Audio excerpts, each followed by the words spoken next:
Assalamualaikum warahmatullahi wabarakatuh.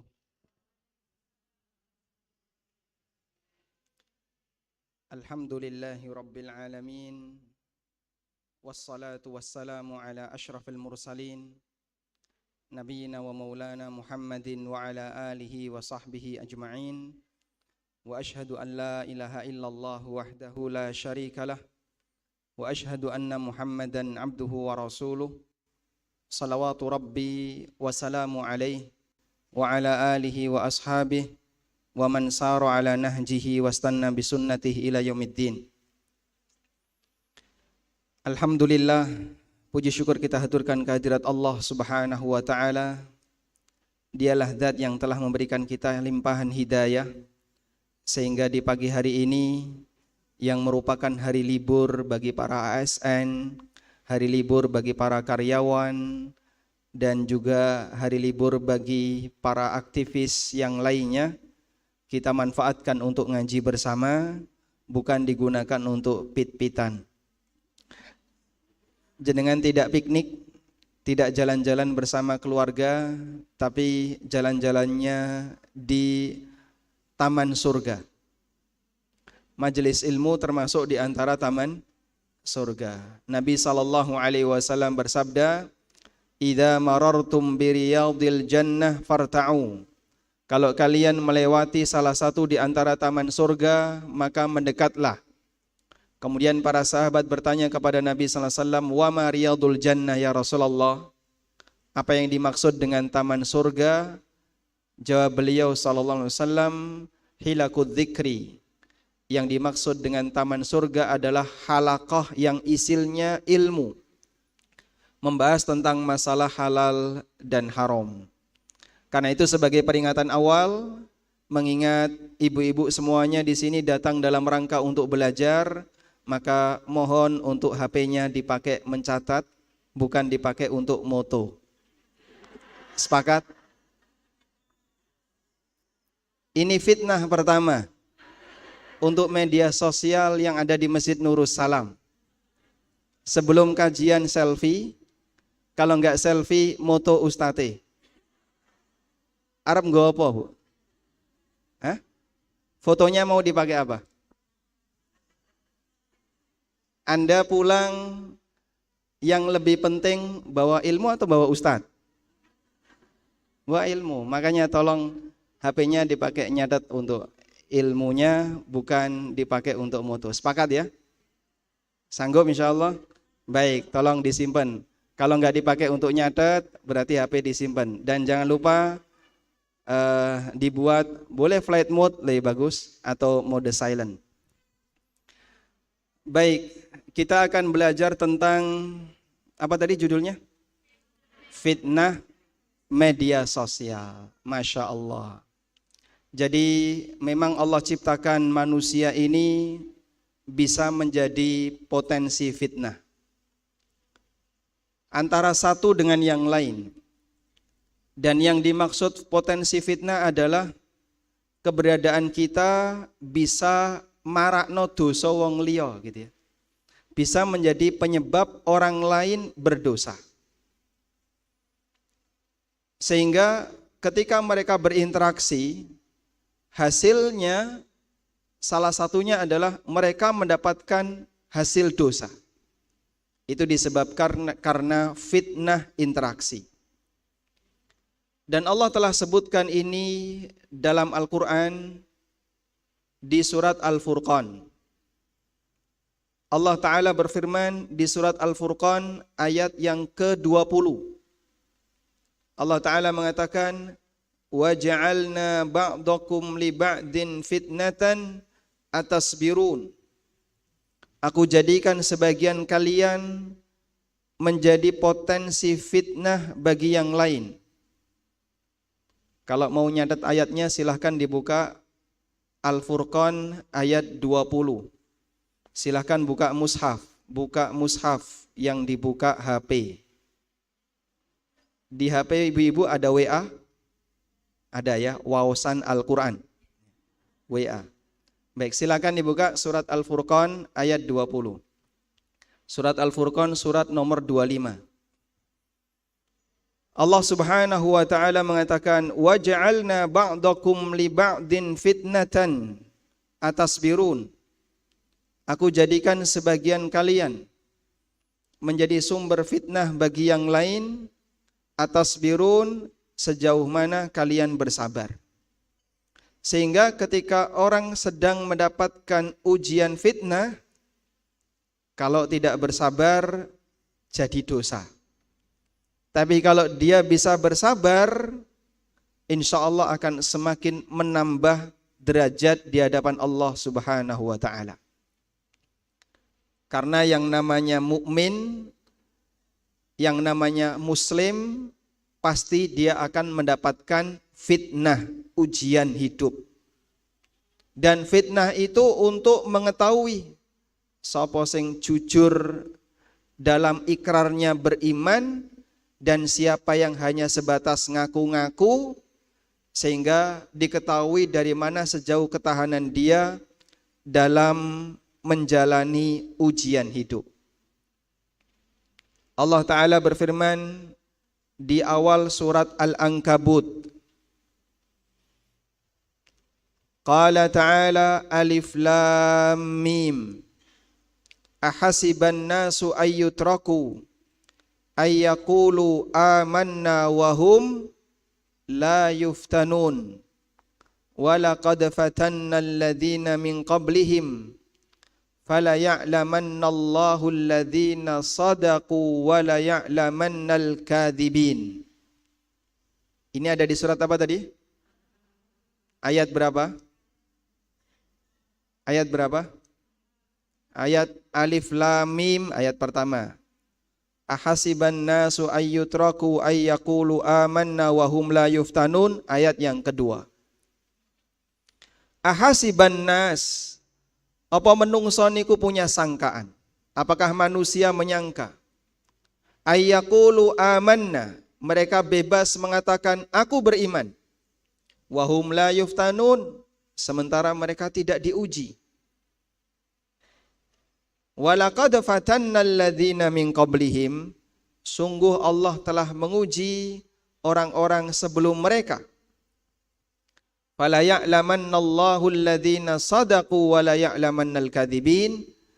Dari ujian itu Allah mengetahui siapa orang yang jujur dan siapa yang pendusta.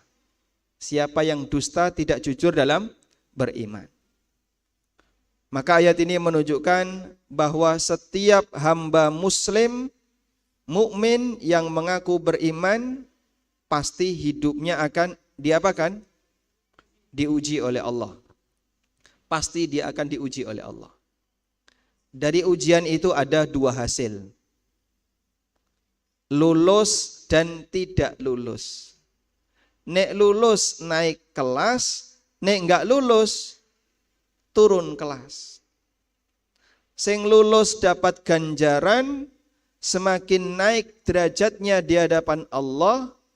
Yang tidak lulus, nanti dia mendapatkan dosa, sehingga derajatnya turun, tidak lebih dekat dengan atau bahkan lebih jauh dari Allah Subhanahu wa ta'ala. Kita perlu menyadari hal ini, karena ini gawan bayi. Maksudnya kabeh sing lahir pasti akan mengalami seperti ini. Monggo kalau ada orang yang hidup misalnya, atau dia sudah berkeluarga, sejak saya berkeluarga ya, uripe kok dadi malah ora enak. Isine mong padu karo bojone. Kalau enggak padu telilit utang, kalau enggak telilit utang duwe tangga sing ra enak, dan aneka fitnah yang lainnya, itu pasti akan terjadi pada diri kita. Sehingga panjenengan kalau menjumpai seperti ini, yakini bahwa ini semuanya adalah bagian dari sunnatullah dalam kehidupan yang tidak mungkin bisa dilepaskan dalam kehidupan manusia. Nah, salah satu di antara sumber fitnah itu adalah lingkungan kita. Koncone dewe, komunitasnya, termasuk siapapun yang ada di sekitar kita. Bahkan bojone bisa jadi fitnah. Yang itu Allah tegaskan di surat Al-Furqan ayat 20 tadi. wa ja'alna ba'dakum li ba'din fitnatan atasbirun. Aku jadikan sebagian kalian menjadi sumber fitnah bagi yang lain. Yang kata para ulama, ayat ini menjelaskan muslim jadi sumber fitnah bagi non-muslim. Orang kafir juga sumber fitnah bagi muslim.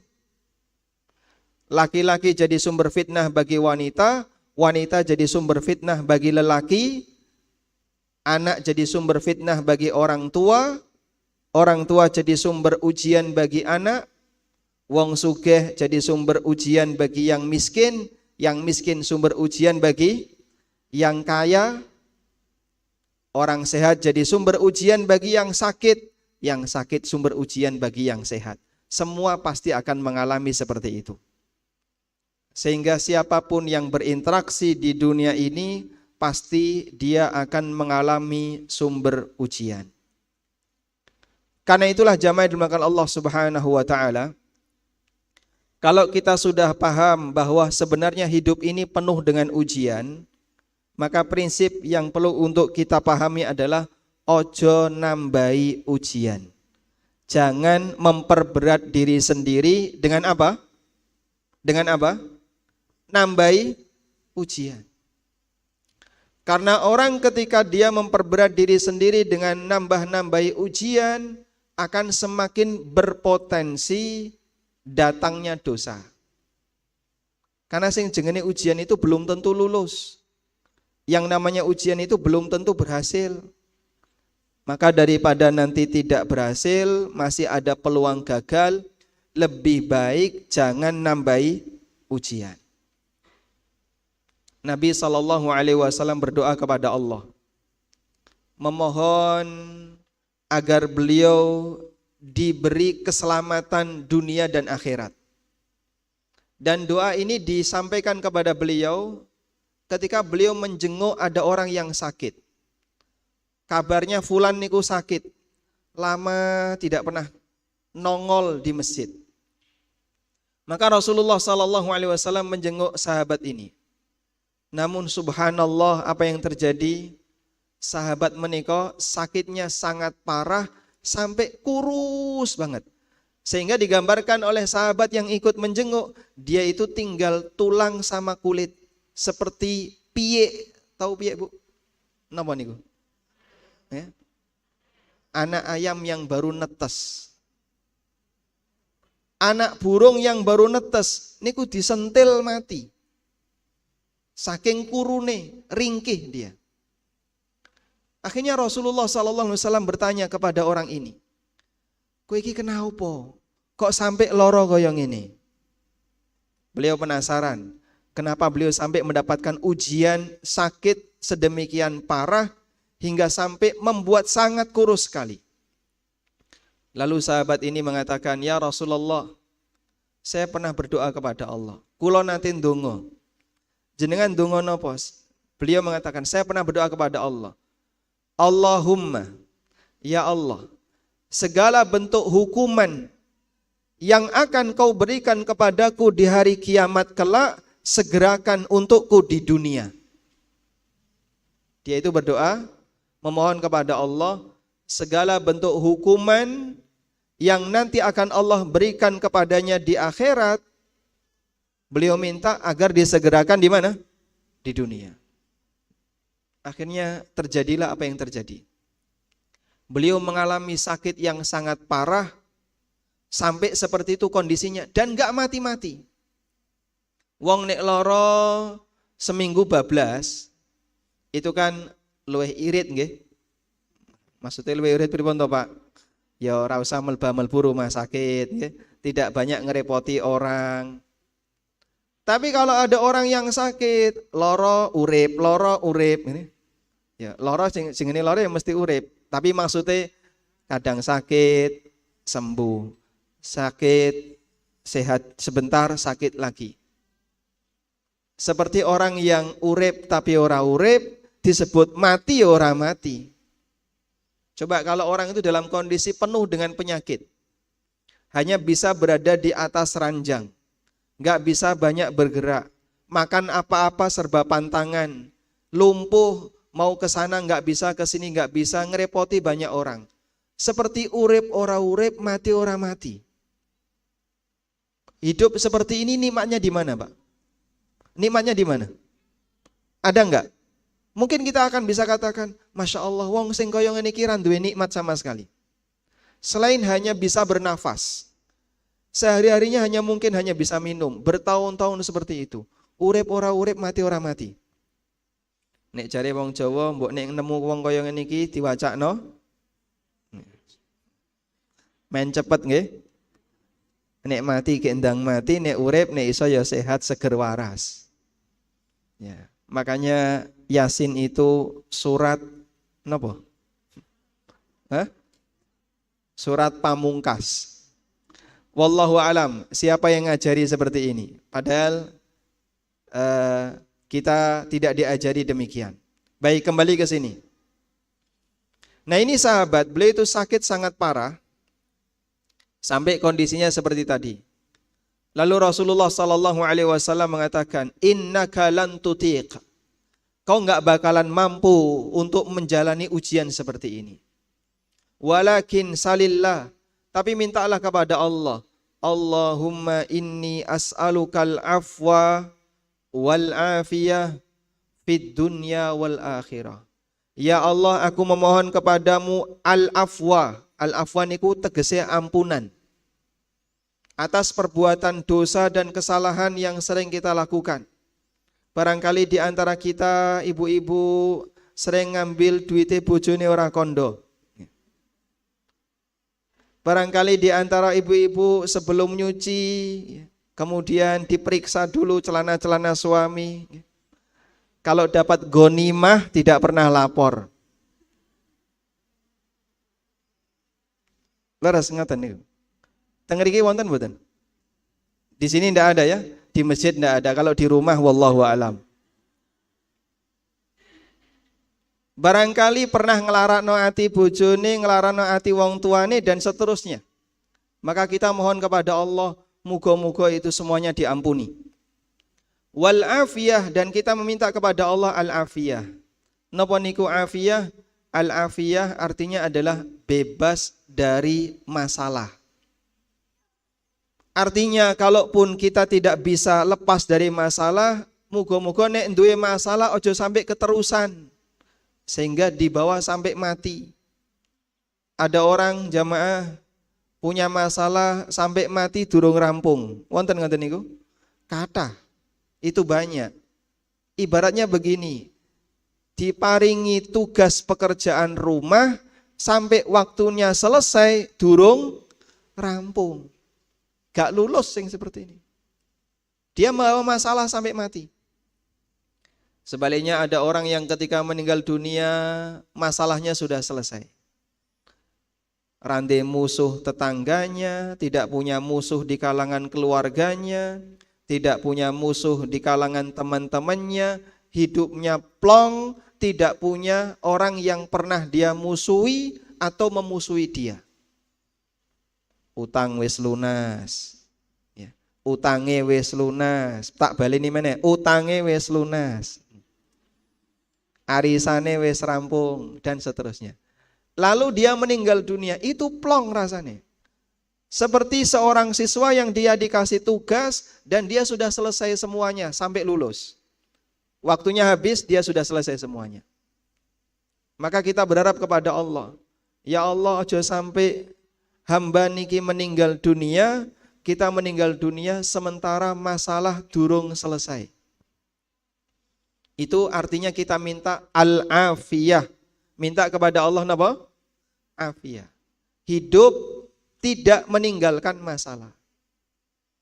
Mana yang jenengan pilih? Mati punya masalah atau mati tanpa masalah? Enak yang mana? Ya? Mati duwe masalah. Kalau bisa tanpa masalah. Makanya orang sebelum meninggal dunia, ya, doteng gruduk tilik, ya, ini wis sakaratul maut, njuk sepuro ning bojone, njuk sepuro wong tuane, njuk sepuro karo ini dan seterusnya. Dengan harapan dia tidak membawa masalah ketika dia meninggal dunia. Itulah salah satu di antara doa yang diajarkan Nabi sallallahu alaihi wasallam. Allahumma inni as'alukal afwa wal afiyah fid dunya wal akhirah.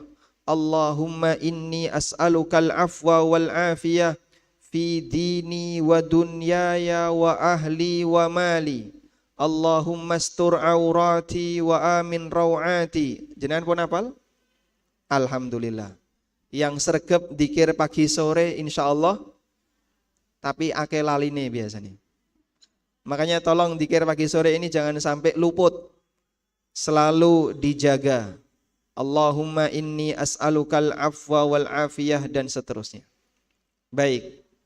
Mohon fokus ya, fokus ngaji. Barangkali yang di belakang barangkali ada yang ngobrol, arisan durung rampung, nanti ditunda dulu. Kembali ke forum.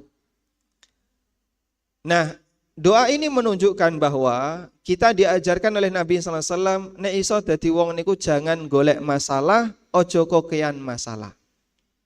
Semakin sering bermasalah membuat hidup ini jadi nggak nyaman. Dan salah satu di antara sumber masalah adalah ketika orang itu terlalu sering berinteraksi. Termasuk di antaranya berinteraksi melalui media sosial. Masya Allah ya, ustadznya dipoto terus dipasang ning Facebook. Alhamdulillah derek pengawasan. Lo jenengan derek pengawasan dadak pamer. Nanti lihat komentar-komentarnya, Masya Allah, Masya Allah, Masya Allah. Senekin di, oh ana sing njaluk senek. Belum lagi ketika ada sedikit masalah, nanti ono sing komentar rodok nyelekit, dibalesi, akhirnya celekit-celekitan. Dan itu terjadi di mana? Di media sosial. Subhanallah. Coba kalau dia tinggalkan HP dan tidak bermedia sosial. Kalaupun nggak penting, nggak buka Facebook, tidak upload sesuatu, tidak ngomong sesuatu, insya Allah atine luwih plong, luwih tenang. Karena orang ketika bermusuhan baik di dunia nyata maupun di dunia maya, itu membuat dia hatinya jadi gak nyaman. Sing jengene wong padu niku menyenangkan, marakno seneng napa marakno senep? Hah? Nek sering padu niku seneng napa senep? Senep nggih. Orang bertengkar itu capek batinnya. Yang sering berantem, yang sering bertengkar, yang sering benci kepada sesama, itu orang yang capek batinnya. Makanya jangan buat batin kita capek dengan golek musuh. Nek ana wong grenengan ya aja ditanggapi serius-serius. Apa meneh nek ngomong karo serius, ngecipris Masya Allah. Niki biasane tiang kakung sing kathah ya. Makanya sampai ada istilah lambe-lambe lanang. Lambe lanang napa lambe wedok? Saya akan bacakan sebuah ayat dalam Al-Quran, jemaah. Allah Subhanahu wa ta'ala jadikan penduduk surga itu tidak memiliki sifat iri dengki. Allah jadikan penduduk surga tidak punya sifat apa? Iri maupun dengki. Allah Ta'ala mengatakan di surat Al-Hijr ayat 47. Wa naza'na ma fi sudurihim min ghillin ikhwanan ala sururim mutaqabilin. Dan aku cabut dalam hati mereka min ghillin kebencian, ikhwanan ala sururim mutaqabilin, sehingga mereka itu bersaudara di atas kebahagiaan saling berhadap-hadapan. Maka penduduk surga salah satu di antara nikmatnya apa Bapak Ibu? Dicabut sifat kebencian kepada yang lain, iri kepada yang lain, drengki kepada yang lain. Rano ceritane penduduk surga kok padu karo tanggane niku mboten enten. Pak Ustadz, katanya kalau seorang lelaki masuk surga itu dikasih istri lebih dari satu. Nggih leres. Berarti nanti bojo kula nggih diparingi bidadari Pak Ustad. Nggih nek mlebu swarga diparingi. Waduh. Lah niku napa kula boten cemburu kalih bidadari? Jenengan cemburu boten kalih bidadari? Tidak. Saestu. Bidadari Allah kasihkan kepada siapa? Para lelaki yang ada dalam surga. Kata Nabi SAW dalam hadis riwayat Bukhari Muslim, walikulli wahidim minhum zaujatan. Setiap penduduk surga itu punya 2 istri. Minimal. Istri bawaan dari dunia, dan satu lagi adalah istri yang diberikan oleh Allah ketika di surga. Wah, nek ngono kula boten kuat Pak Ustad. Wong bojo kula teng donya niki arep nambah mawon kula pun boten kuat. Napa mulai kok saingan kali bidadari? Sanggup saingan kali bidadari, Bu? Siap boten? Ora siap. Lah jenengan nek boten purun terus arep manggon teng pundi? Pilihane mong wonten kalih niki. Teng swarga kumpul kare garwanipun napa teng setunggale?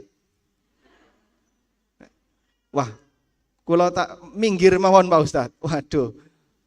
Ampun ngoten niku. Jadi bayangan seperti ini sudah dijelaskan dalam syariat. Kalaupun suami jenengan nanti dikasih oleh Allah bidadari, sehingga jenengan punya saingan ya. Jenengan sebagai bidadari bawaan suami dari dunia, nanti suami juga dikasih 1 bidadari lagi di surga, dan mungkin bisa jadi lebih. Terus niku napa kira-kira enggak cemburu Pak? Jawabannya tidak cemburu. Ngoten nggih? Tidak cemburu. Maksudnya gimana Pak Ustadz? Semuanya bahagia. Suami bahagia, istri juga bahagia, semuanya bahagia. Kata Rasulullah sallallahu alaihi wasallam, la ikhtilafa bainahum wa la tabaghudha. Mereka tidak saling membenci, mereka tidak pernah berselisih, ora tau padu. Rano ceritane ning swarga kok padu. Qulubuhum qalbun wahid, hati mereka satu. Jadi seneng siji seneng kabeh. Sing lanang seneng, sing wedok nggih melu seneng. Itulah kebahagiaan ketika di surga. Baik. Nah niki wonten setunggalipun perkataan Ibnul Jauzi. Penting untuk dicatat. Qala Ibnul Jauzi, wa ma taba 'aisyu ahlil jannah illa hina nuzi'al hasadu wal ghillu min sudurihim. Pun dicatat? Kula baleni malih. Qala Ibnul Jauzi, wa ma taba 'aisyu ahlil jannah. Sampun? Kok boten dicatat?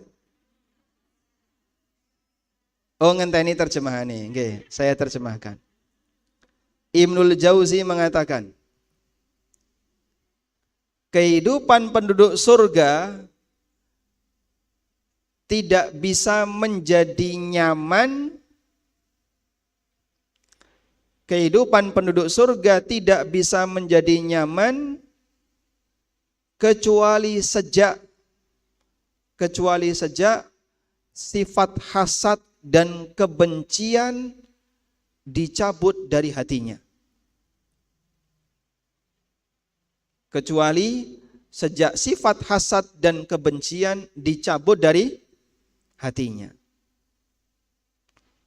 Walaula annahu nuzi'a, andaikan tidak dicabut sifat itu, tahasadu wa tanghassu aishuhum, mereka akan tetap saling hasad dan kehidupannya tidak akan bahagia. Kalau Allah tidak cabut sifat kedengkian dan kebencian itu, maka mereka akan saling hasad sehingga hidup mereka tidak bahagia. Sebab yang menyebabkan orang itu jadi tidak bahagia adalah iri karo wong liya, benci karo wong liya, duwe musuh, sering debat, sering ayal-ayalan, nek ngayal ra gelem kalah. Isine pokoknya aku kudu menang, akhirnya nggawa muleh uring-uringan. Sehingga sampai rumah sing lanang yang dipisoi. Anaknya melu dipisoi sisan. Gara-gara apa? Bawa masalah dari luar. Dan bisa jadi itu terpengaruh melalui media sosial. Ya, iku mau kok ono sing komentar rodok ngene terus tak bales, melu komentar meneh, bales komentari meneh, ra rampung-rampung, loro ati. Salahmu dewe. Kalau sudah ngerti kayak gitu, kenapa diladeni? Karena biasanya orang kalau di media sosial itu kan mengingat raketok wonge, wajahe kaya pripun gak ngerti, kadang orang juga gak kenal ini berasal dari daerah mana, perkenalannya cuma singkat saja informasi yang dia dapat, sehingga orang itu jadi lebih berani. Berani nopo? Ngomong. Kenapa orang itu lebih berani? Karena dia gak kelihatan. Sehingga waton komen, asal komen, dia gak kelihatan, jadi lebih berani. Begitu diajak, ayo kita ketemuan. Nanti kita datang kemana, kita ketemuan, coba kita diskusi ketika ketemu. Kan lebih enak. Nyatanya orang wani. Gak mau saya sibuk. Di WA lagi, ayo kita ketemu. Enggak, saya ada kegiatan ini, banyak alasan. Dan kalaupun ketemu, begitu ketemu, neng-nengan. Loh kok ketemu jadi malah neng-nengan? Kenapa? Kelihatan orangnya. Nah sekarang kita sama-sama tanggung jawab ya. Wani ngomong, ketok siapa sih ngomong? Itu orang kalau ketemu beda dengan diskusi melalui tulisan atau diskusi melalui komen. Makanya kenapa orang itu jadi sering ngawur ketika di media sosial? Alasannya adalah dia nggak kelihatan. Sehingga waton kasih komen ngilang. Nanti ganti akun lagi, buat akun yang baru abal-abal ya. Itu sering terjadi di masyarakat. Nah kalau jenengan terlibat di dunia seperti ini, saya yakin urip isine mong loro ati. Tolong jaga baik-baik. Hati itu adalah tempat iman kita, tempat kebahagiaan kita, tempat kita bermunajat kepada Allah Ta'ala. Kalau terlalu banyak kotoran-kotoran seperti ini, kita tidak bisa menikmati ibadah kepada Allah Ta'ala. Jadi sholat kepikiran terus, yang dieling-eling mau Facebook. Ketika dzikir maca Quran, yang dieling-eling Instagram. Nah, itu gara-gara tadi fitnah media sosial. Maka jaga hati baik-baik. Daripada nanti capek batinnya, lelah disebabkan karena terlalu banyak berantem di media sosial, lebih baik kita tinggalkan saja yang seperti ini. Kalaupun kita punya, sifatnya hanya untuk kebutuhan.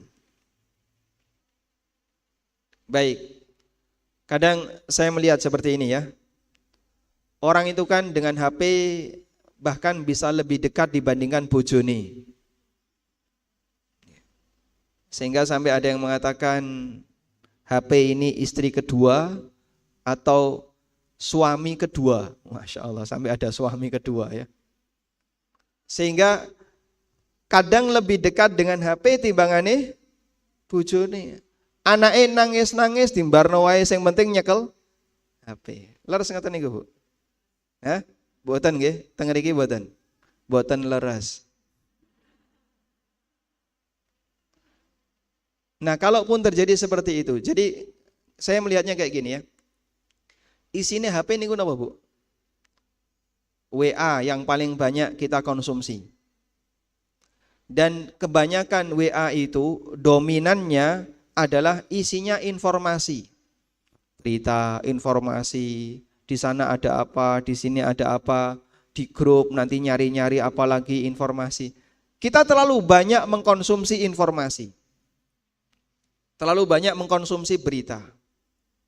Sebenarnya berita itu kita butuh atau tidak? Kita butuh berita atau tidak? Kadang butuh, kadang tidak. Nggih. Kadang ada berita yang kita butuhkan, tapi sebagian besar berita itu kita tidak butuh. Koran Magelang niku napa? Yang terkenal koran Magelang. Magelang News. Wonten? Mboten enten. Misalnya ya, yang kalau di Jogja kan terkenal KR nggih. KR niku terkenal. Atau yang nasional misalnya ada Jawa Pos, ada Kompas, dan aneka koran yang lainnya termasuk Republika. Kalau jenengan lihat ya, ambil satu koran hari ini. Ambil satu koran hari ini. Ini adalah koran hari ini. Dari halaman depan paling awal sampai halaman paling belakang. Sebenarnya dalam satu koran ini kita punya kepentingan enggak? Mungkin enggak punya kepentingan sama sekali. Mbok berita ini kita ngerti, enggak ngefek bagi kehidupan. Itu isi koran. Sehingga orang kalau enggak baca sama sekali, uripe ya ora tambah apik, ora tambah elek. Sama saja. Tapi sayangnya, kalau diajak moco buku sing bermanfaat, moco Al-Quran, boten sanggup. Nek moco berita rajin, moco koran rajin, moco Al-Quran rajin. Kadang rajin. Nek Ramadan. Kalau di luar Ramadan ditutup Qurannya sampai jumpa tahun depan. Sampai ini kok nggih berdebu, tidak pernah disentuh. Ketika sebelum Ramadan diresik-isik Qur'ane dihilangkan debunya. Saking setahun ra tau diwaca. Nah, ketika terjadi seperti ini yang ada di masyarakat, mereka itu lebih banyak mengkonsumsi berita daripada ilmu agama. Padahal jenengan bisa ukur ya. Sebenarnya yang lebih kita butuhkan bagi kehidupan kita itu yang mana? Berita atau ilmu agama? Jenengan lebih butuh yang mana? Ilmu agama. Kita itu lebih butuh ilmu agama daripada berita. Kenapa? Ilmu agama untuk kebahagiaan dunia dan akhirat. Piye carane ngibadah sing bener?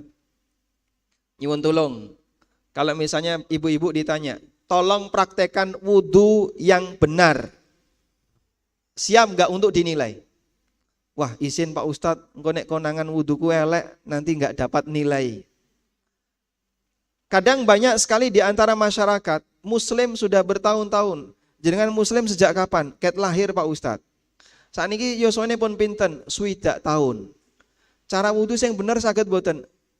Boten ngertos Pak Ustadz, nggih mong melu-melu kaya ngono ku.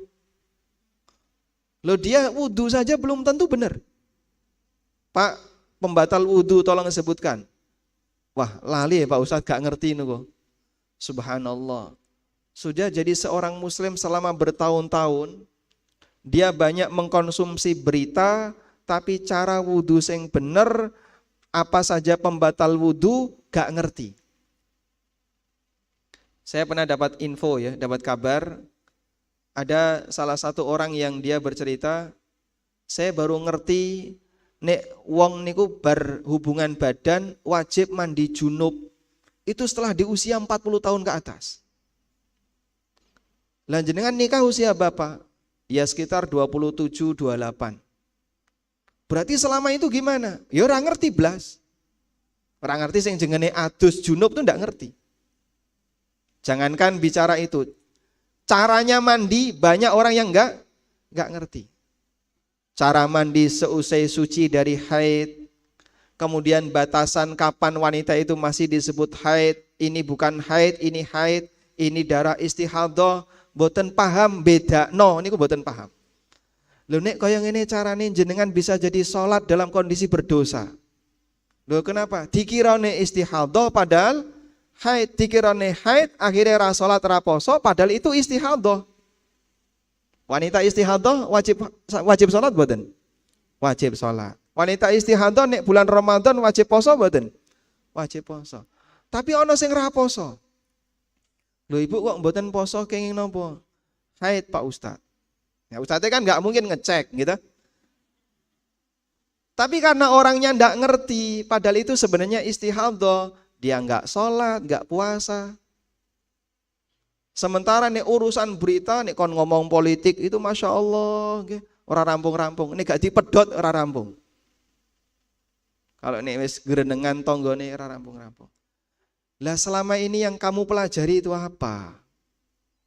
Padahal sing jengene wong muslim wajib ngerti aturan agamane. Sehingga jangan sampai masalah-masalah yang wajib untuk diketahui tidak pernah dia pelajari.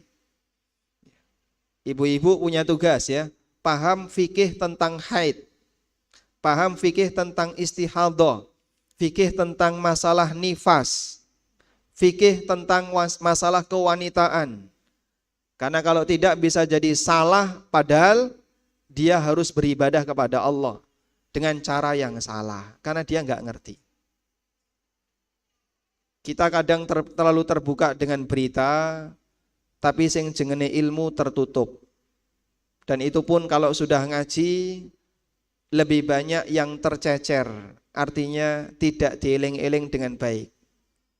Baik, saya kasih tugas ya. Sanggup? Dikumpulkan kapan Pak Ustadz? Rasa dikumpulkan. Pokoknya yang penting dilakoni. Jadikan sebagai komitmen nek iso paham fikih tentang masalah haid, nifas, istihadah. Golek ning ndi itu Pak Ustadz? Ya banyak sekali buku-buku fikih yang sudah diterjemahkan ke dalam bahasa Indonesia. Harus punya dan harus sudah dibaca. Siap insya Allah? Baik, nanti salah satu referensi yang bisa untuk dibeli adalah buku fikih muslimah karya Abu Malik Salim, beliau ulama Mesir ya. Buku fikih muslimah. Buku itu ada yang terbitan 1 jilid, ya setebal Al-Quran bukunya ya, setebal Al-Quran terjemah. Ibu-ibu pastikan, saya harus sudah membaca minimal di bagian fikih tentang masalah kewanitaan, fikih tentang toharoh, fikih tentang apa saja pembatal wudhu, bagaimana yang harus dilakukan ketika orang mengalami haid dan seterusnya. Sudah? Kalau bisa ada di setiap rumah masing-masing. Jenengan lemarinya lebih banyak isi buku nopo isi Tupperware? Isi? Lebih banyak apa Bu? Tupperware. Oh enggak punya Tupperware. Mereknya apa? Mereknya? Oh ganti merek ya. Tulipware. Alhamdulillah. Kalau bisa ya, ada beberapa buku yang setiap rumah muslim wajib punya. Seperti Al-Quran. Mosok rande Quran. Pak Ustadz, ada enggak yang mau wakaf Quran? Nah pripun, saya belum punya Quran. Masya Allah. Tuku. Wah, eman ya Pak Ustadz. Subhanallah. Tuku Quran kok duitnya eman. Quran kok njaluk. Quran kok nadai njaluk. Kadang kan ada orang ya, kapan sih ada Quran gratis? Mbok jenengan tumbas piyambak mawon ra usah nunggu Quran gratis. Al-Quran kok nunggu gratis. Yang kedua, terjemah Al-Quran kudu duwe. Sehingga kalau kita misalnya membaca Al-Quran, pengen lihat terjemahannya, sudah punya di rumah. Yang ketiga, buku fikih ibadah yang lengkap harus punya. Saya kasih kurikulum. Kalau bisa punya buku Al-Wajiz. Al-Wajiz fikih lengkap menurut Al-Quran dan Sunnah. Karya Dr. Abdul Azim Badawi. Buku ini sudah diterjemahkan ke dalam bahasa Indonesia. Napa Bu? Karya Dr. Abdul Azim Badawi.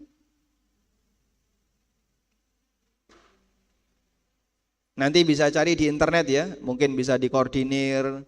Nanti beli bareng-bareng, insya Allah dapat harga yang lebih mahal, lebih murah ya. Biar nanti dapat diskon. Saya nggak jualan buku ini nih, ini bukan promosi ya. Tapi saya minta dalam setiap rumah nek ison duwe buku seperti ini. Kemudian yang muslimah tadi, buku fikih muslimah. Karya Abu Malik Salim. Ini kalau bisa punya. Nah ini untuk masalah fikih, belum masalah akidah. Nanti juga ada buku yang wajib dimiliki. Seperti Tauhid 1, 2, 3. Itu 3 jilid tipis. Buku Tauhid 1, 2, 3. Wajib punya, kudun duwe. Jangan sampai tidak punya. Nah setelah punya, diapakan? Orang mong duwe ditoto. Bertahun-tahun kok saya plastikan. Dereng dibuka segele Pak Ustadz. Masya Allah. Lah buat apa jenengan beli buku, punya buku tapi tidak dibaca, belum dibuka segelnya. Kalau sudah punya, dibaca. Sediakan waktu, ngelengke waktu khusus. Pokoknya nek iso aku kudu moco. Syukur kalau panitia kajian niki napa? Nurus Sahabat Muslimah Muntilan. Syukur kalau misalnya panitia kajian Sahabat Muslimah Muntilan, berarti itu Samumun gitu ya singkatannya. Salimun, Salima, Salima. Ya. Jadi panitia nanti sesekali tolong adakan kajian rutin khusus bahas materi yang wajib diketahui oleh setiap muslimah. Tapi harus rutin. Karena kan seperti ini tidak bisa sekali selesai. Sehingga hari ini bahas, besok bahas lagi, bila perlu satu kitab dikhatamkan. Oke. Alhamdulillah, kitab Al-Wajiz yang tebelnya tadi ya, seperti Quran terjemah, di Jogja kami telah menghatamkan dalam kajian selama 4 tahun. Yaitu kajian pekanan, setiap Ahad malam dulu. Itu selama 4 tahun. Dari yang pesertanya 16 orang, selesai khatam ya kurang lebih jadi 20 orang. Jadi nggak banyak-banyak nggak apa-apa, yang penting sudah pernah menghatamkan. Itu bahas fikih dari mulai awal sampai akhir. Nah, kalau jenengan sabar, insya Allah ini akan menambah pengetahuan kita tentang masalah agama, sehingga tidak lebih sibuk dalam urusan bermedsos. Selanjutnya, dalam masalah medsos, Pak, boleh nggak saya menggunakan medsos? Monggo. Tapi ada koridor yang harus diperhatikan. Nomor 1, bagi para ummahat, bagi ibu-ibu, hindari pasang foto. Jadi kalau bisa nggak usah ada foto. Sehingga kan enggak penting ya. Jenengan majang foto di situ biar untuk apa? Barangkali ada yang nador Pak Ustadz, wong sedih bojo kok dadak. Tujuannya apa? Enggak ada. Sehingga kalau tidak mendesak seperti ini tidak perlu dilakukan. Jangan pasang foto. Tidak ada foto muslimah salihah di media sosial. Mau Facebook, mau Instagram, maupun media sosial yang lain. Jangan pasang foto. Jangan pasang foto diri sendiri maupun teman-temannya maupun artis, nggak usah. Jadi nanti tolong foto saya tadi yang diambil tanpa izin itu sebaiknya diapakan?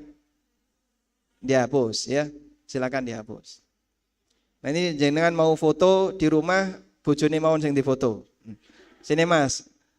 Sing apik tak foto. Nah itu boleh disimpan. Sudah, yang kedua, Yang kedua,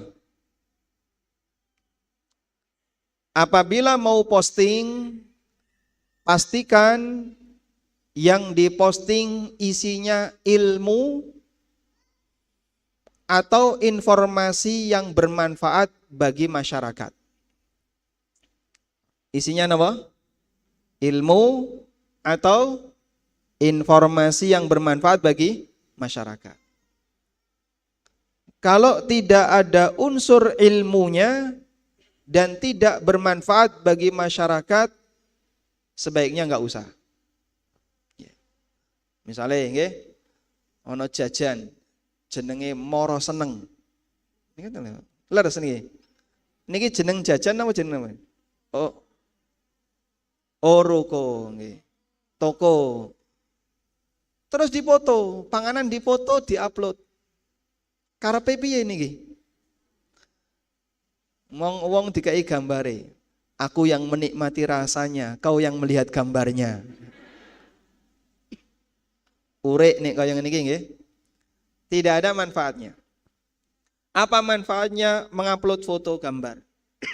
Gambar dari makanan. Enggak ada manfaatnya. Kecuali kalau misalnya tujuannya dalam rangka untuk menjelaskan resep. Nah, ini ada informasi yang bermanfaat. Alhamdulillah niki berhasil membuat misalnya kue kukus. Dengan resep seperti ini, cara seperti ini, hasilnya bantat. Nah, terus dipoto, niki lho, rupane gak karuan. Jangan ditiru. Nah, gitu kan?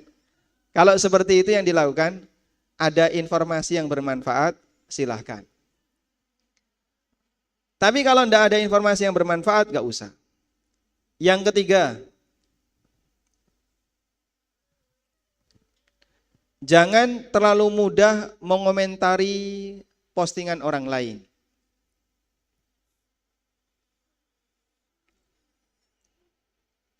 Diam lebih baik daripada apa?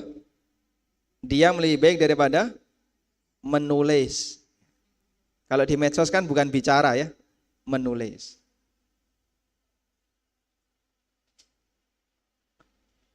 Termasuk kami juga sarankan, kalau mendoakan orang lain itu tidak perlu dikomen.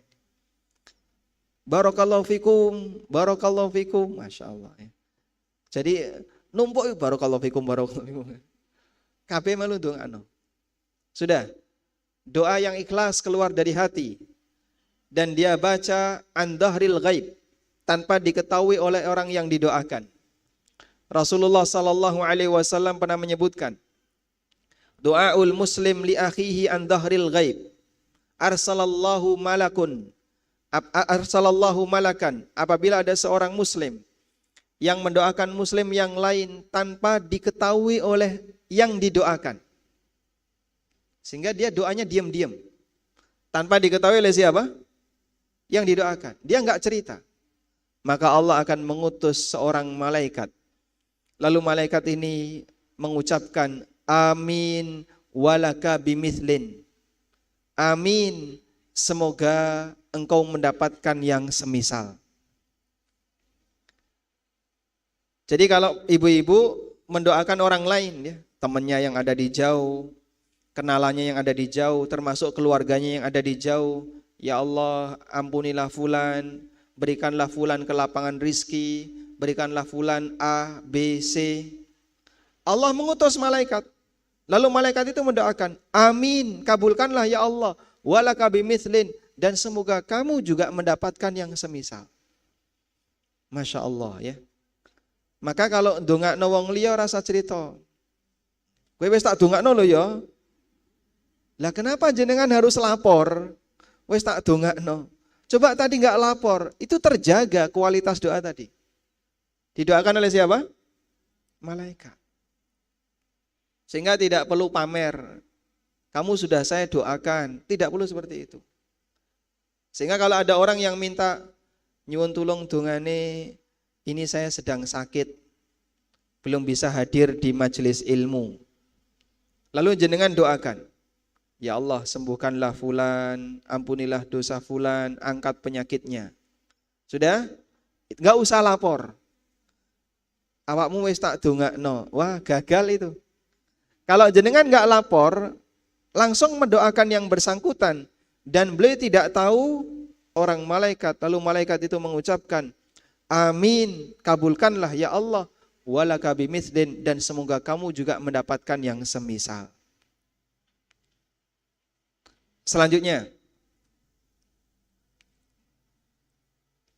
batasi waktu dalam menggunakan media sosial. Dan itu jadikan sebagai komitmen. Dijadikan sebagai komitmen. Wis pokoknya sedino buka mau Facebook, mau YouTube, atau media sosial yang lain, sedino maksimal sejam sehari, maksimal. Kalau nggak penting-penting banget, maksimal sehari sejam. Ketika Anda batasi seperti itu, pada waktu biasanya kan godaan orang nyekel HP itu ketika kapan? Godaan terbesar orang megang HP ketika kapan?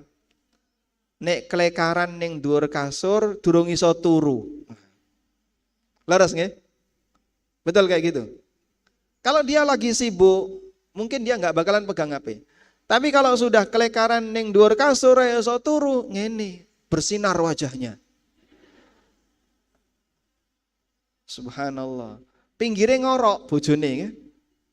Yang sini bersinar wajahnya. Karena dia buka YouTube, buka Facebook, dia sibuk dengan media sosial.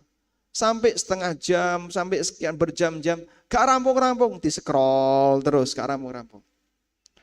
Dan biasanya satu berita mengundang berita yang lain. Di bawahnya kan ada ya, recommended info, berita yang direkomendasikan berikutnya. Ting cendung-cendung ya, minta untuk diklik. Kalau sudah diklik, nanti pengen ngeklik yang ini, pengen ini, pengen ini. Kalau enggak gitu, buka Shopee, goleki barang. Ya mong goleki tok. Mbok dituku mbok ora mong goleki tok. Kira-kira ana sing apik mlebu keranjang belanja. Nemu meneh sing apik mlebu keranjang belanja. Mlebu keranjang terus dilebokno ning keranjang sampai keranjangnya kebak barang rano sing di wonten mboten teng mriki? Di masjid enggak ada ya? Adanya di rumah. Penyakitnya kapan itu? Terjadi sebelum tidur. Sampai ketika turu mlebu mimpi. Akhirnya bayang ning ngene, subhanallah.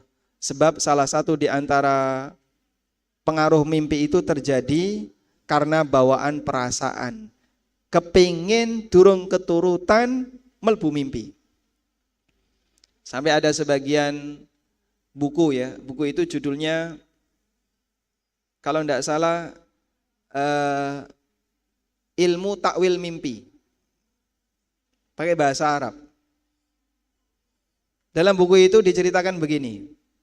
Kalau ada orang kepingin sesuatu, lalu dia mimpi mengalami apa yang dia inginkan, berarti itu tanda apa yang dia inginkan semakin jauh. Jadi malah diwalik bu. Pengen duwe anak, suwe ran duwe anak, sudah nikah berapa lama? Sudah 5 tahun Pak Ustadz, bahkan lebih dari itu. Tiba-tiba mimpi gendong anak, itu tanda berarti duwe anak semakin jauh. Karena ini bawaan perasaan. Wallahu ta'ala alam. Baik. Dan kita perlu pahami bahwa setiap media sosial yang saat ini sedang kita jalani, baik YouTube, Facebook, Anda memposting sesuatu dan seterusnya, nanti akan dipertanggungjawabkan di akhirat. Semuanya ada apa? Pertanggungjawabannya di akhirat. Nyambung bar mati. Sehingga setelah mati nanti akan ada pertanggungjawabannya. Isi Facebookmu apa? Kowe dhisik ngajari apa? Kalau Anda menyebarkan kebaikan bagi umat lalu ditiru oleh masyarakat, kata Nabi sallallahu alaihi wasallam, man dalla 'alal khair kafa'ilihi. Siapa yang menunjukkan kebaikan bagi orang lain, lalu diamalkan oleh orang lain, dia mendapatkan pahala sebagaimana orang yang melakukannya. Misalnya jenengan posting sebuah hadis. Nabi SAW bersabda tentang apa misalnya? Kalau makan harus pakai tangan kanan. Kul biyaminik wa kul mimma yalik. Makanlah dengan menggunakan tangan kananmu. Makan yang ada di dekatmu. Lalu beliau juga bersabda bahwasanya setan makan dengan menggunakan tangan kiri. Diwaca karo wong. Oh, gek ngerti aku kaya ngene iki. Akhirnya sejak saat itu dia selalu menjaga jangan sampai mangan karo tangan kiwa. Ngombe karo tangan kiwa. Dia nggak pernah melakukan aktivitas makan dan minum dengan tangan kiri sejak baca postingan panjenengan. Masya Allah ya. Jenengan sampun sedo tetap dapat pahala dari setiap orang yang mendapatkan pendidikan kebaikan tadi. Nah, kita saling mempengaruhi kebaikan. Sekarang itu kan lagi banyak-banyaknya buzzer. Tahu buzzer, Bu? Buzzer niku napa? Ada orang yang dia disewa untuk bikin kisruh di media sosial. Nah, itu enggak usah diurusi ya. Enggak usah dikomentari. Enggak usah diele-ele, nah, biarkan saja. Capek sendiri nanti mereka. Kita fokus menyebarkan kebaikan bagi umat. Sehingga daripada kita mencela lilin yang kecil, lebih baik kita menyalakan obor. Menerangi masyarakat. Dengan pengetahuan yang sudah pernah kita dapatkan, baik melalui pengajian atau membaca buku, jenengan sebarkan. Satu kesimpulan ilmu saja, jenengan taruh di Facebook atau di Instagram, dibaca orang, lalu orang itu mengamalkannya, insya Allah dapat pahala. Baik, sekarang saya kasih tugas ya. Tugas lagi ya.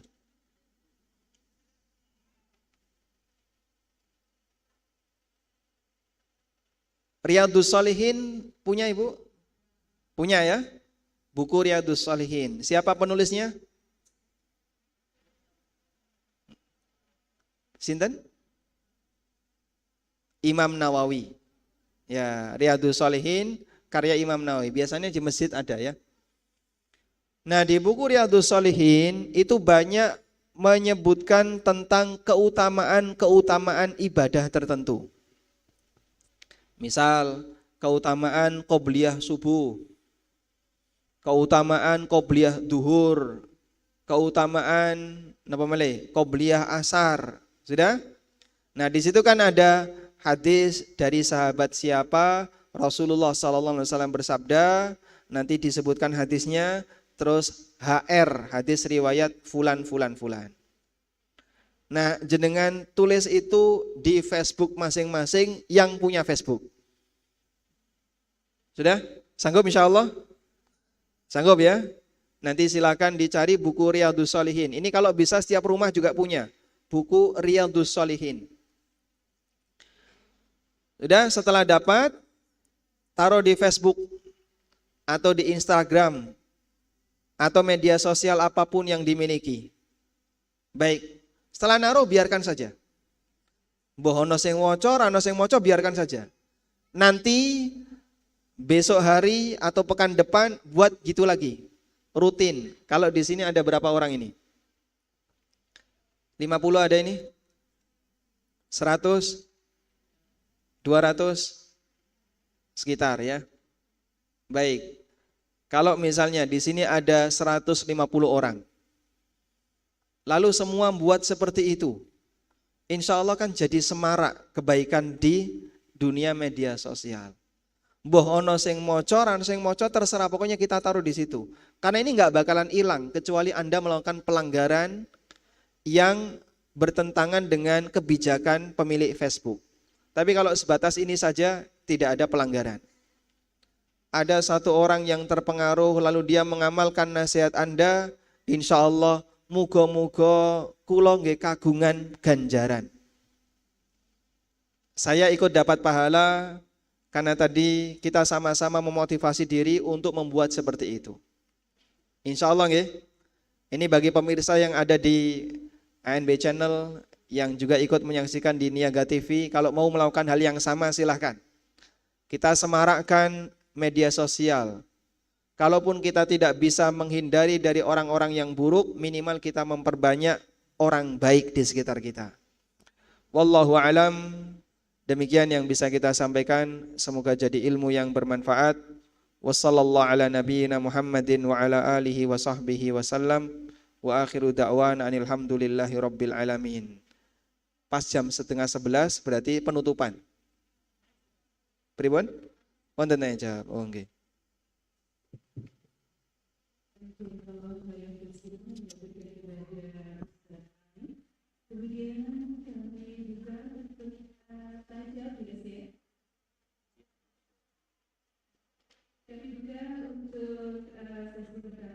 Ada nilai pahalanya enggak? Ada nilai pahalanya enggak? Tidak ada. Cuman kita begini, sama perkataan sesama manusia itu baper. Leres mboten? Iku mau kok ngomong kaya ngene, maksudnya apa ya? Maksudnya apa? Ditafsirkan. Wah, itu mungkin maksudnya A, mungkin maksudnya B, mungkin maksudnya C. Ditafsirkan itu. Lah nggih apa? Suara manusia kok kamu tafsirkan itu buat apa? Kalau kalamullah kamu tafsirkan, kamu dapat pahala. Karena Allah perintahkan kita untuk mentadabburi Al-Quran. Kitabun anzalnahu ilaika mubarakun liyadabbaru ayatihi. Itulah kitab yang aku turunkan kepadamu Muhammad. Ibu punya peran besar. Ibu saya termasuk ya. Kalau dulu saya bolos sekali TPA, mesti pulang di Seneni. Sangat perhatian dengan yang namanya pendidikan. Nah itu perlu kita baca. Manusia-manusia yang telah mengantarkan anaknya menjadi orang yang sukses itu kayak gimana? Yang kayak gini dibaca. Bukan nonton film marak noloro hati. Tadabur kisah orang soleh. Kisah tentang sahabiat, sahabat-sahabat wanita, para istri Rasulullah Sallallahu Alaihi Wasallam. Ini kulo Pak Ustadz, Aisyah kok nggih betah nggih? Betah nopo toh? Beliau itu pernah tidak masak selama 3 hari. Dapur nggak ngepul. Jenengan nate ngoten niku. Nate Pak Ustadz kentekan gas. Kompore rusak. Nah terus Aisyah itu kenapa dapurnya nggak ngepul selama 3 hari? Rano sing dimasak. Kalau orang zaman sekarang, itu kok nggak masak 3 hari kenapa? Isinya mau tuku Pak Ustadz jajan terus. Males masak misalnya ya, terus jajan. Subhanallah. Dan sahabat itu Masya Allah ya, hidupnya sangat sederhana. Dulu waktu hari raya di zaman Nabi SAW, ada seorang wanita yang lapor kepada Rasulullah SAW. Ya Rasulullah, fulanah nggak punya jilbab, sehingga tidak bisa berangkat ke lapangan. Kata Nabi SAW, tolong saudarinya meminjamkan jilbab kepadanya. Tolong saudarinya, temannya sesama muslimah, pinjamin jilbab dia. Coba angkat tangan yang ada di sini, waktu hari raya nggak punya jilbab, angkat tangan. Ada? Ada? Nggak ada ya? Kalau keturahan jilbab banyak. Jilbab ini lemari sak tumpuk, jubahe sak tumpuk, isine mau ngumpulno klambi. Ngono ya sik njaluk tuku bojone. Kadang nyari di Shopee, nyari di Bukalapak, masuk di keranjang belanja, isine mau klambi. Baik, kita jadi orang yang aneh begitu ya, yang nggak penting dipikir, yang penting nggak pernah dipikir. Leres mboten? Nah sekarang tolong kendalikan pikiran. Buat apa mikir yang nggak penting? Luwe apik mikir sing penting, sing ora penting rasa dipikir, nambahi beban. Paham insyaallah? Walhamdulillah. Nggih.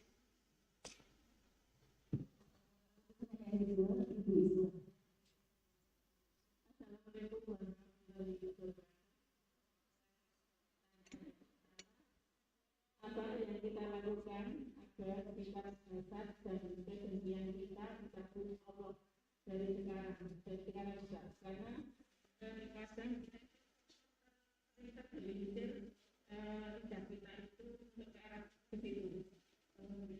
kedua, bagaimana status dosa-dosa kita yang telah lalu, yang mana saat itu kita tidak memiliki ilmu apakah status dosa kita itu telah gugur seiring sejalan dengan kita sekarang sudah ada ilmunya, sudah ada ilmunya. Ya, satu lagi ketika kita mau tidur itu boleh tidak kita membacakan Quran di HP itu, karena saya Quran itu kan harus dibaca sama dibaca maknanya gitu, jadi didengarkan mau tidur gitu. Mau tidur nyetel murotal katanya. Okay. Waalaikumsalam warahmatullahi wabarakatuh. Pertanyaan yang pertama, mungkin enggak kita bisa menghilangkan sifat hasad dari diri kita 100% ketika kita di dunia ini, biar dicabut oleh Allah Subhanahu wa taala. Karena kita manusia biasa, bisa jadi enggak mungkin. Sebab kita punya banyak sekali kelemahan dan kekurangan. Jangankan sifat hasad kepada orang lain, kadang bojone mau nambah ngeten mawon mboten purun nggih, Bu. Siap mboten? Oh, dereng sanggup ya, Masya Allah. Padahal itu ujian yang diizinkan oleh Allah dalam Al-Quran. Apalagi yang sifatnya dengan tetangga, yang dengan kawan dan seterusnya. Terus bagaimana caranya Pak Ustadz? Agar minimal kita tidak terjerumus ke sana. Ada solusi yang diberikan oleh Imam Ibnu Utsaimin rahimahullah. Kalau jenengan kagungan tonggo, konco, atau siapapun yang Anda iri kepadanya. Wah, iku kok lu enak ya uripe. Bar tuku kulkas, tuku mesin jahit. Bar tuku mesin jahit, magicome anyar. Wah, saiki duwe motor anyar, mobil anyar. Jadi grenengan. Ning awake batin sing kene kredit ya urung rampung-rampung. Terus kepikiran terus. Akhirnya apa? Sampai terjadi apa? Hasad. Dan kadang hasad itu hingga terjadi kepada pasangan hidup. Reuni, ketemu koncone. Wah, bojomu kok sek enom. Bojoku wis tuwa. Gara-gara itu sampai rumah akhirnya dia yang terjadi apa? Meremehkan suaminya. Seorang istri bisa meremehkan suaminya itu karena kalah saing dengan suami orang lain. Ya, pelirak-pelirik itu efek sampingnya kayak gini. Sehingga dia merasa, kok ini istri saya, suami saya kok jadi seperti ini dan seterusnya. Perubahan itu terjadi karena masalah apa? Saingan. Maka kalau terjadi seperti ini, ingat sabda Nabi SAW. Unduru ila man huwa asfala minkum. Wala tanduru ila man huwa fawqakum fahuwa ajdaru alla tazdaru ni'matallahi alaikum. Kalau dalam urusan dunia, lihatlah kepada orang yang lebih rendah dibandingkan kalian. Niki catatannya pun dilebokno tas to ya. Oh dereng. Oh. Karena sudah banyak yang sudah masuk tas tadi, buku catatannya. Berarti wis kudu rampung niki. Oh dereng. Lihatlah kepada orang yang lebih apa? Lebih rendah dalam urusan dunia. Jangan lihat kepada yang lebih tinggi. Karena nek kokean dongak kebentuk. Sehingga lihatlah kepada yang lebih bawah. Jangan lihat kepada yang lebih atas. Fahuwa ajdaru alla tazdaru ni'matallahi alaikum. Karena itu membuat kalian lebih bisa untuk menghargai nikmat Allah. Biar kalian tidak meremehkan nikmat Allah. Orang meremehkan nikmat itu gara-garanya iri, pengen duwe apa yang dimiliki oleh orang lain. Akhirnya mobilnya diremehkan. Wis di mobil, Pak, mbok ganti toh Pak. Mobil kok isinya mau watuk tok. Lalu dia iri. Iku lho pinggirnya kayak wes turbo. Mesinnya turbo. Kayak mobilnya anyar. Gara-gara dia ingin apa yang dimiliki oleh orang lain, nikmat yang sudah dia miliki jadi tidak terasa nikmat. Sehingga dia meremehkan nikmat yang sudah Allah kasih itu, diremehkan. Karena diremehkan, yang seharusnya disyukuri malah dilecehkan. Montor kok isine mung kaya ngene. Itu gara-gara terlalu ndongak kepada nikmat orang lain. Maka tolong lihat kepada yang lebih bawah. Tapi dalam urusan akhirat, kalau bisa jenengan bersaing, ojo sampai kalah, ngeten nggih? Sehingga ini bisa kita jadikan sebagai penambal sakit hati dan iri ketika ada orang yang lebih tinggi derajat dunianya. Ada sebuah perkataan yang disampaikan oleh Imam Hasan Al-Basri. Idza ra'aita ar-rajula yunafisuka fid dunya fanafishu fil akhirah. Boleh dicatat ini ya. Kalau kamu melihat ada orang yang berhasil mengalahkan kamu dalam urusan dunia, kalahkan dia dalam urusan akhirat. Coba dibaleni. Perkataan siapa tadi? Hasan Al-Basri. Kalau kamu melihat ada orang yang mengalahkan kamu dalam urusan dunia, kalahkan dia dalam urusan akhirat. Jadi olah arti. Ya nek montore kalah anyar ya muga-muga tahajudku ora kalah. Nek mobilnya kalah anyar ya muga-muga posoku ora kalah. Sehingga setiap kali nyawang tonggone duwe kulkas anyar tambah poso.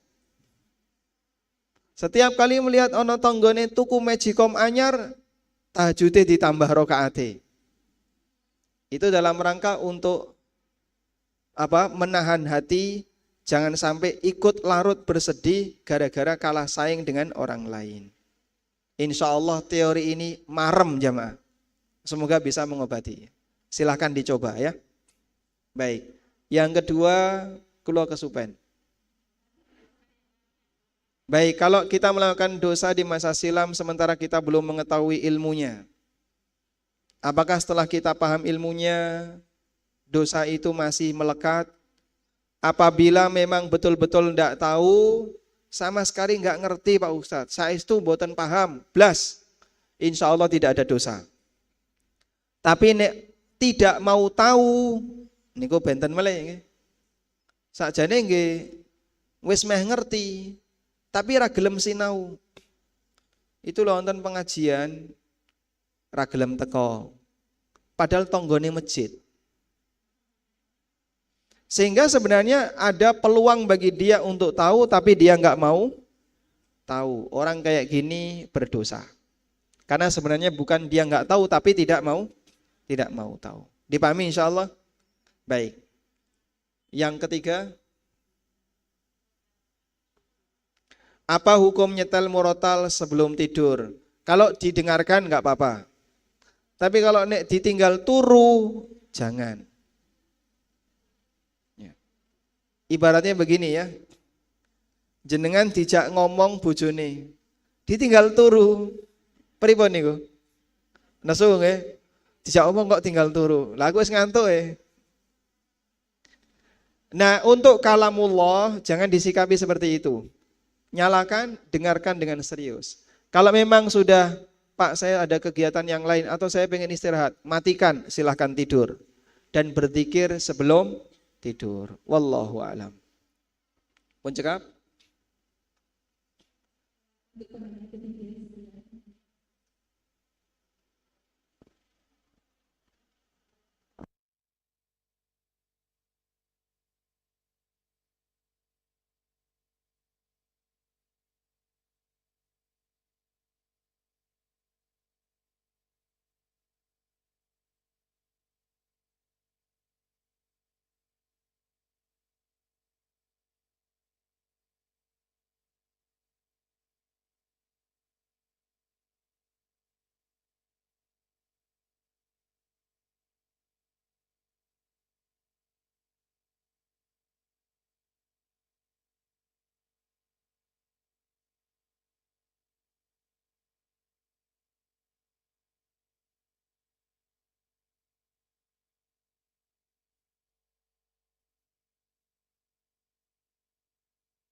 Waalaikumsalam warahmatullahi wabarakatuh. Baik.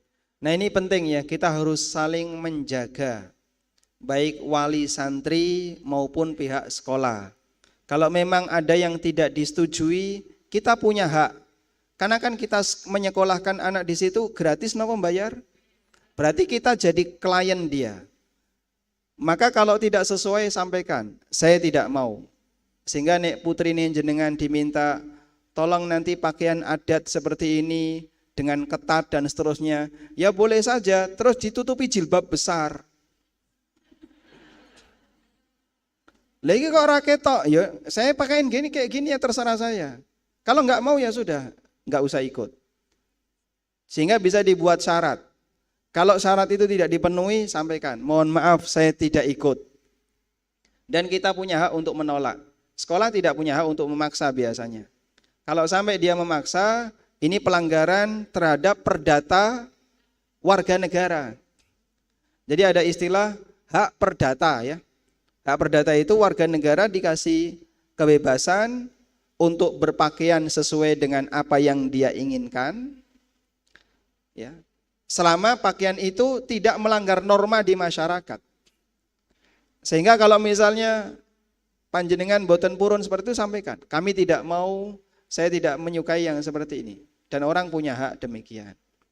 Maka kalaupun sekolah melakukan kegiatan itu dan ibu tidak bisa menolak, itu bukan tanggung jawab ibu.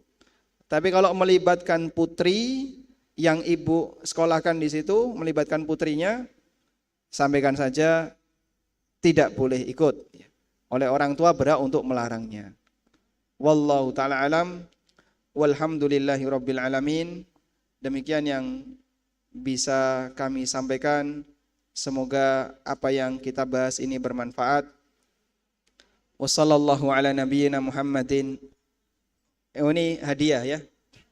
Pertanyaan. Ada 3 hadiah. Pertanyaan yang pertama. Sebutkan istri, siapa nama istri Nabi sallallahu alaihi wasallam yang paling muda? Yo yang ngacung, ya yang ngacung. Baik, monggo niki Ibu Nama istri Nabi sallallahu alaihi wasallam yang paling muda? Pertanyaannya. Sebutkan nama mbahnya Aisyah.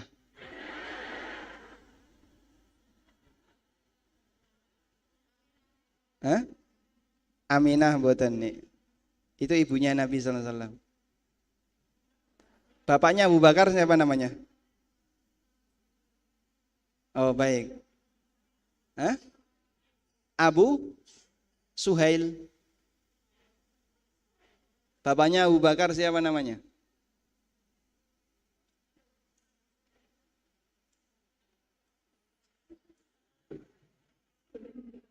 Boleh buka Google. Boleh buka Google.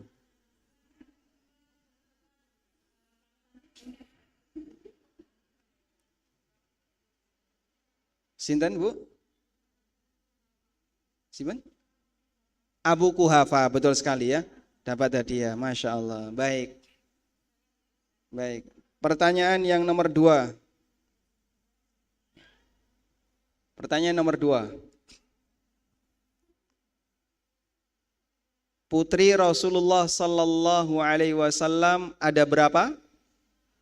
4. Sebutkan. Sebutkan namanya. Nggih, monggo. Fatimah, Zainab, Ummu Kulsum, Ruqayyah. Barakallahu fikum. Dapat hadiah ya. Pertanyaan yang terakhir.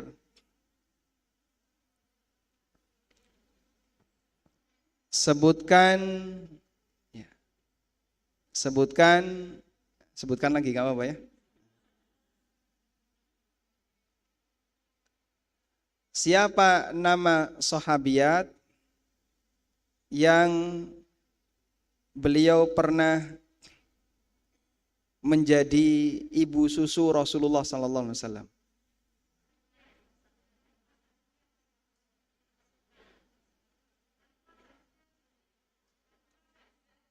Halimah Sa'diyah. Siapa yang duluan tadi? Yang duluan tadi siapa? Oh, baik. Kalah dulu, Bu ya. Oke.